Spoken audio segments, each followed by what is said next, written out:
Assalamualaikum warahmatullahi wabarakatuh. Berikut narasi tentang materi sarana dan prasarana produksi di instalasi farmasi rumah sakit. Sebagai gambaran umum, industri farmasi industri di instalasi farmasi itu beda dengan industri yang ada pada industri obat pada umumnya ya. Di instalasi farmasi kita proses produksi itu fungsinya adalah untuk menyiapkan kebutuhan obat dan bahan obat di rumah sakit yang sebenarnya bahan dan obat itu tidak ada di pasaran atau belum ada di pasaran. Kegiatannya bisa berupa membuat sediaan yang injeksi yang lebih kecil miligramnya, atau membuat ekstrak alergen, atau juga bisa membuat sediaan yang non steril, misalnya kita bikin tetes telinga, puyer, kapsul, atau sirup ya, serta kegiatan IV admixter atau pencampuran obat injeksi steril, atau juga repacking itu misalkan kita beli sediaan yang besar, alkohol 1 jerigen 20 liter kita kemas menjadi alkohol 1 literan atau 500 milinan gitu ya. Untuk menentukan produksi apa saja yang akan dilakukan di instalasi farmasi ya, kita listing dulu di instalasi farmasi itu atau rumah sakit itu memerlukan apa saja. Misalkan ada rumah sakit yang harus menyediakan, rumah sakit bedah harus menyediakan kasa steril, yaitu bisa dibikin produksi kasa steril. Misalkan rumah sakit memerlukan produk-produk injeksi dengan kemasan miligram yang lebih kecil, karena untuk pasien anak-anak kita bisa melakukan repacking untuk produk steril, tergantung kebutuhannya. Tiap rumah sakit mungkin akan beda-beda ya. Terus apa saja yang bisa dilakukan ya, atau bagaimana membuatnya? Ada beberapa, misalkan repacking kemas ulang kita tahu, misalkan tadi saya sampaikan alkohol 20 liter 1 jerigen gede itu dibagi menjadi kemasan 500 milinan atau 1 literan. Seperti kondisi sekarang COVID itu kan, kalau kita bikin hand sanitizer kita buat untuk kebutuhan rumah sakit tentu akan lebih murah daripada kita beli yang bentuk jadi. Rekonstitusi, pengoplosan, atau produksi pembuatan, misalkan pembuatan seperti kapsul NaCl, sampai sekarang kan belum ada produk pabrikan yang membuat kapsul NaCl atau kapsul garam, padahal itu perlu untuk pasien yang koreksi pada kasus hiponatremi. Atau relabeling itu kita membuat label baru dari produk sesuai dengan izin produksinya. Misalkan betadine kita relabeling untuk kegiatan di kamar operasi seperti itu ya. Nah, ini adalah contoh yang ada di rumah sakit, struktur organisasi untuk kegiatan produksi ya. Sediaan steril yang dibuat misalkan membuat ekstrak alergen kontrol, ekstrak alergen inhaler, karena alergen sendiri atau biasanya untuk tes alergi itu ya, itu belum ada yang jual di Indonesia ini sediaannya yang untuk prick test atau untuk mengetes orang punya alergi atau tidak. Ini bentuk kegiatan yang lain adalah membuat sediaan cairan dengan volume yang lebih kecil ya. Jadi dibedakan berdasarkan cara sterilisasinya. Misalkan sediaan yang harus disterilkan dengan sterilisasi uap, bisa dengan dilakukan autoclave, pembuatan NaCl 15% 10 cc. Yang ada di pasaran itu kan hanya NaCl 3% dan 0,9% ya. Kemudian pembuatan methylene blue itu juga bisa. Kemudian lidocaine kemasan yang ada saat ini biasanya kemasan 1 mili, tapi kalau di rumah sakit kadang kita butuh untuk kemasan 20 mili atau 20 cc. Ini bentuk-bentuknya yang lain ya. Atau kita juga bisa membuat sediaan non steril misalkan membuat pasta salep, sulfadiazin untuk pasien luka bakar.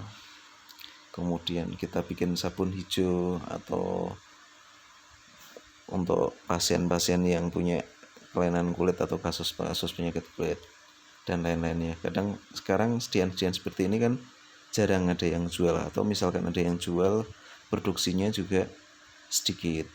Padahal rumah sakit mungkin kebutuhannya cukup banyak. Nah, kegiatan untuk itu harus didukung dengan kemampuan dari staf-stafnya. Misalkan untuk aseptic dispensing seperti kuliah kita kemarin itu adalah pencampuran obat secara aseptik untuk produk-produk steril ya. Misalkan Hendrix Cytostatika, pengemasan ulang, produk sediaan steril, atau pencampuran obat-obat injeksi IV. Produksi obat, misalkan proses pembuatan obat, itu juga harus, meskipun kita itu membuatnya di unit instalasi rumah sakit, tapi proses produksinya harus memenuhi persyaratan sesuai dengan standar CPOB ya, cara pembuatan obat yang baik ya, CPOB minimal itu.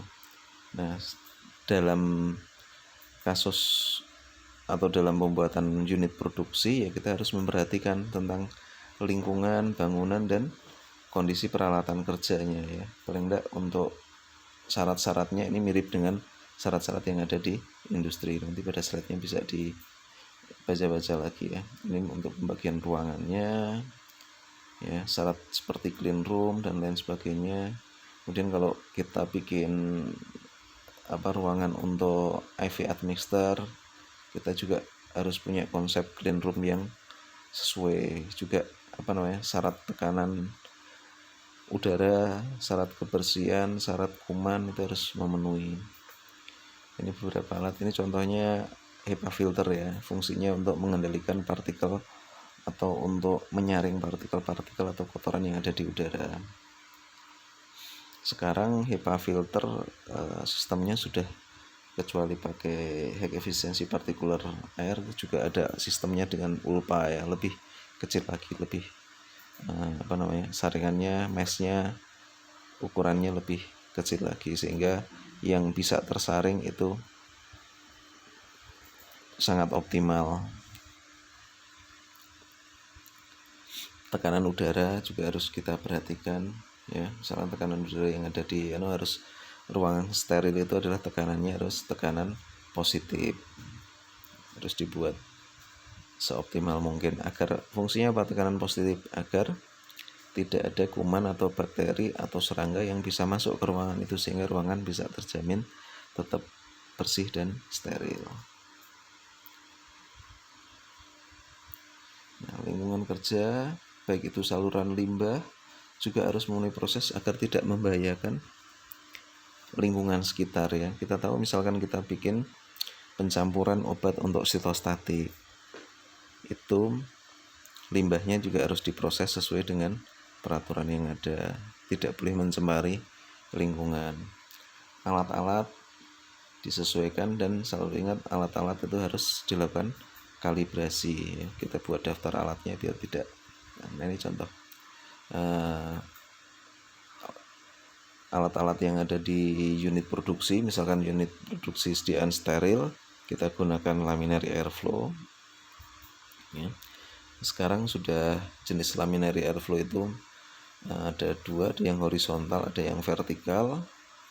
Kemudian sekarang sudah ada bentuk seperti isolator, kemudian biological safety cabinet, itu yang sekarang jauh lebih aman, baik itu untuk petugas atau untuk bahan steril yang kita produksi. Bentuk-bentuk skema aliran udara di laminary airflow. Kemudian ini adalah barometer, ini fungsinya untuk mengendalikan tekanan udara. Kalau kita menginginkan tekanan positif, pakai ini untuk mengukurnya.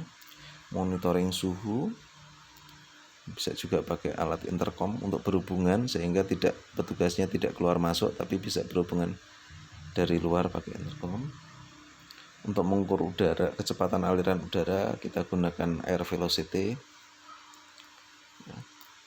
Aliran udara juga kita gunakan. Untuk menghitung partikel yang ada pada udara, kita gunakan air particle counter.